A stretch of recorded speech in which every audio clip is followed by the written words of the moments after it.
Amaziah was 25 years old when he began to reign, and he reigned 29 years in Jerusalem.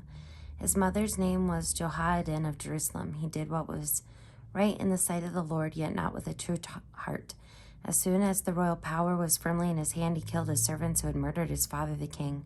But he did not put their children to death according to what is written in the law in the book of Moses, where the Lord commanded, "The parents shall not be put to death for the children, or the children be put to death for the parents, but all shall be put to death for their own sins." Amaziah assembled the people of Judah and set them by the ancestral houses under the commanders of the thousands of the hundreds of all, for all Judah and Benjamin. He mustered those 20 years old and upward and found that they were 300,000 picked troops fit for war, able to handle spear and shield. He also hired 100,000 mighty warriors from Israel for 100 talents of silver. But a man of God came to him and said, "O king, do not let the army of Israel go with you, for the Lord is not with Israel, all these Ephraimites. Rather, go by yourself and act. Be strong in battle, or God will fling you down." Amaziah said to the man of God, "But what shall we do about the 100 talents that I have given to the army of Israel?" The man of God answered, "The Lord is able to give you much more than this."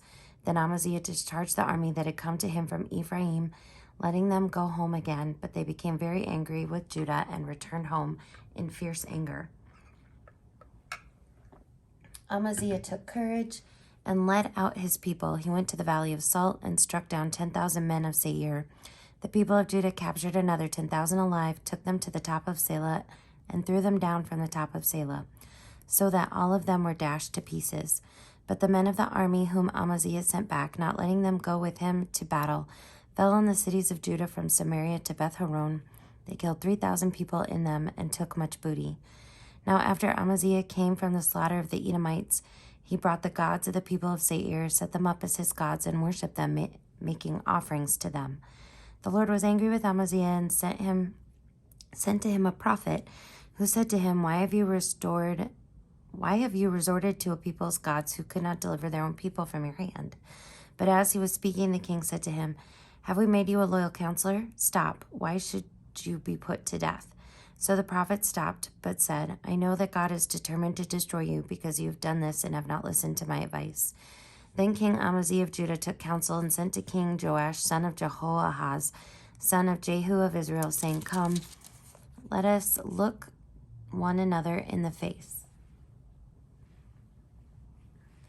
King Joash of Israel sent word to King Amaziah of Judah, "A thorn bush on Lebanon sent to a cedar on Lebanon, saying, 'Give your daughter to my son for a wife.'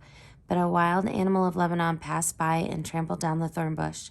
You say, 'See, I have defeated Edom, and your heart has lifted you up in boastfulness.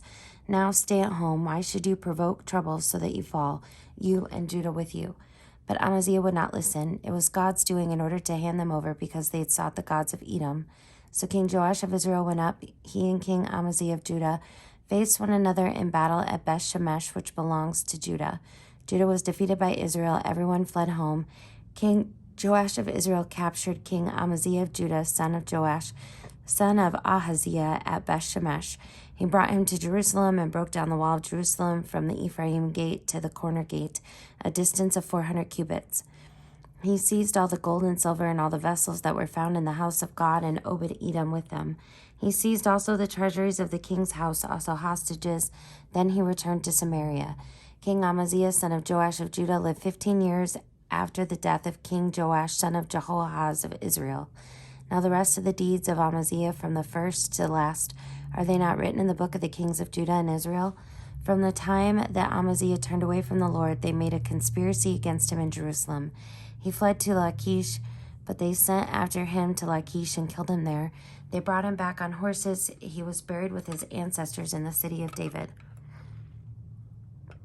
Then all the people of Judah took Uzziah, who was 16 years old, and made him king to succeed his father Amaziah.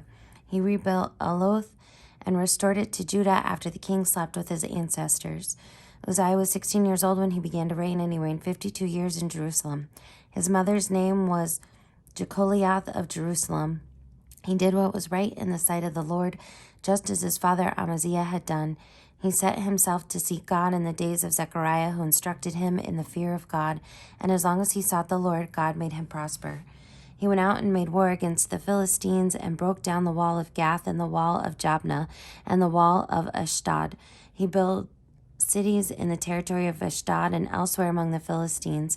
God helped him against the Philistines, against the Arabs who lived in Gurbaal, and against the Meunites. The Ammonites paid tribute to Uzziah, and his fame spread even to the border of Egypt, for he became very strong. Moreover, Uzziah built towers in Jerusalem at the corner gate, at the valley gate, and at the angle, and fortified them. He built towers in the wilderness and hewed out many cisterns, for he had large herds both in the Shephelah and in the plain, and he had farmers and vine dressers in the hills and in the fertile lands, for he loved the soil.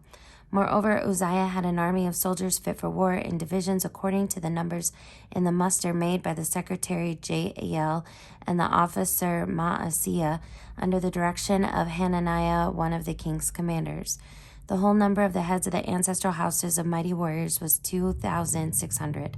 Under their command was an army of 307,500, who could make war with mighty power to help the king against the enemy. Uzziah provided for all the army the shields, spears, helmets, coats of mail, bows, and stones for slinging. In Jerusalem he set up machines invented by skilled workers on the towers and the corners for shooting arrows and large stones, and his fame spread far, for he was marvelously helped until he became strong. But when he became strong, he grew proud, to his destruction. For he was false to the Lord his God, and entered the temple of the Lord to make offering on the altar of incense. But the priest Azariah went in after him with 80 priests of the Lord who were men of valor. They withstood King Uzziah and said to him, "It is not for you, Uzziah, to make offering to the Lord, but for the priests, the descendants of Aaron, who are consecrated to make offering.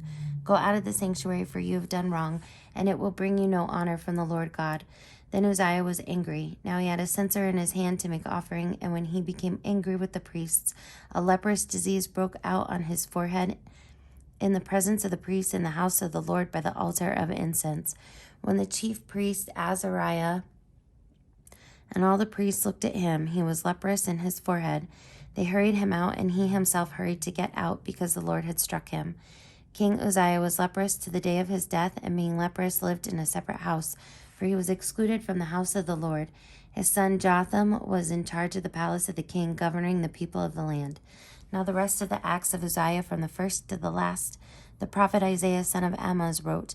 Uzziah slept with his ancestors. They buried him near his ancestors in the burial field that belonged to the kings, for they said, "He is leprous." His son Jotham succeeded him. Jotham was 25 years old when he began to reign. He reigned 16 years in Jerusalem. His mother's name was Jerusha, daughter of Zadok. He did what was right in the sight of the Lord, just as his father Uzziah had done, only he did not invade the temple of the Lord. But the people still followed corrupt practices. He built the upper gate of the house of the Lord and did extensive building on the wall of Ophel. Moreover, he built cities in the hill country of Judah and forts and towers on the wooded hills. He fought with the king of the Ammonites and prevailed against them. The Ammonites gave him that year 100 talents of silver, 1,000 cores of wheat, and 10,000 of barley. The Ammonites paid him the same amount in the second and the third years. So Jotham became strong because he ordered his ways before the Lord his God. Now the rest of the acts of Jotham and all his wars and his ways are written in the book of the kings of Israel of Judah. He was 25 years old when he began to reign. He reigned 16 years in Jerusalem. Jotham slept with his ancestors, and they buried him in the city of David, and his son Ahaz succeeded him. Ahaz was 20 years old when he began to reign. He reigned 16 years in Jerusalem. He did not do what was right in the sight of the Lord, as his ancestor David had done, but he walked in the ways of the kings of Israel. He even made cast images for the Baals, and he made offerings in the valley of the son of Hinnom, and made his sons pass through fire, according to the abominable practices of the nations whom the Lord drove out before the people of Israel. He sacrificed and made offerings on the high places, on the hills, and under every green tree. Therefore the Lord his God gave him into the hand of the king of Aram, who defeated him and took captive a great number of his people and brought them to Damascus. He was also given into the hand of the king of Israel, who defeated him with great slaughter. Pekah, son of Remaliah, killed 120,000 in Judah in one day, all of them valiant warriors, because they had abandoned the Lord, the God of their ancestors.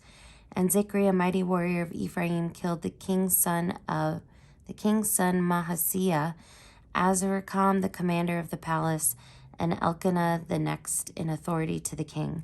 The people of Israel took captive 200,000 of their kin, women, sons, and daughters. They also took much booty from them and brought the booty to Samaria.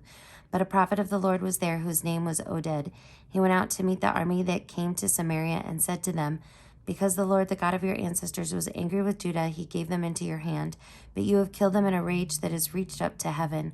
Now you intend to subjugate the people of Judah and Jerusalem, male and female, as your slaves. But what have you except sins against the Lord your God? Now hear me, and send back the captives whom you have taken from your kindred, for the fierce wrath of the Lord is upon you. Moreover, certain chiefs of the Ephraimites, Azariah son of Johanan, Berechiah son of Meshillemoth, Jehezekiah son of Shallum, and Amasa son of Hadulai, stood up against those who were coming from war, and said to them, you shall not bring the captives in here, for you propose to bring on us guilt against the Lord in addition to our present sins and guilt. For our guilt is already great, and there is fierce wrath against Israel. So the warriors left the captives and the booty before the officials and all the assembly. Then those who were mentioned by name got up and took the captives, and with the booty they clothed all that were naked among them. They clothed them, gave them sandals, provided them with food and drink, and anointed them, carrying all the feeble among them on donkeys. They brought them to their kindred at Jericho, the city of palm trees. Then they returned to Samaria. At that time, King Ahaz went to the king of Assyria for help, for the Edomites had again invaded and defeated Judah and carried away captives, and the Philistines had made raids on the cities in Shephelah and the Negev of Judah, and had taken Beth-Shemesh, Ahilan, Gederoth, Soko, and its villages, Timnah with its villages, and Gimzo with its villages, and they settled there. For the Lord brought Judah low because of King Ahaz of Israel, for he had behaved without restraint in Judah, and had been faithless to the Lord. So King Tilgath-Pileser of Assyria came against him and oppressed him instead of strengthening him. For Ahaz plundered the house of the Lord and the house of the king and of the officials, and gave tribute to the king of Assyria, but it did not help him. In the time of his distress, he became yet more faithless to the Lord. This same King Ahaz, for he sacrificed to the gods of Damascus, which had defeated him, and said, because the gods of the kings of Aram helped them, I will sacrifice to them so that they may help me. But they were the ruin of him and of all Israel. Ahaz gathered together the utensils of the house of God and cut in pieces the utensils of the house of God. He shut up the doors of the house of the Lord and made himself altars in every corner of Jerusalem and every city of Judah. He made high places to make offerings to other gods, provoking to anger the Lord, the God of his ancestors. Now the rest of his acts and all his ways, from first to last, are written in the book of the kings of Judah and Israel. Ahaz slept with his ancestors, and they buried him in the city in Jerusalem, but they did not bring him to the tomb of the kings of Israel. His son Hezekiah succeeded him.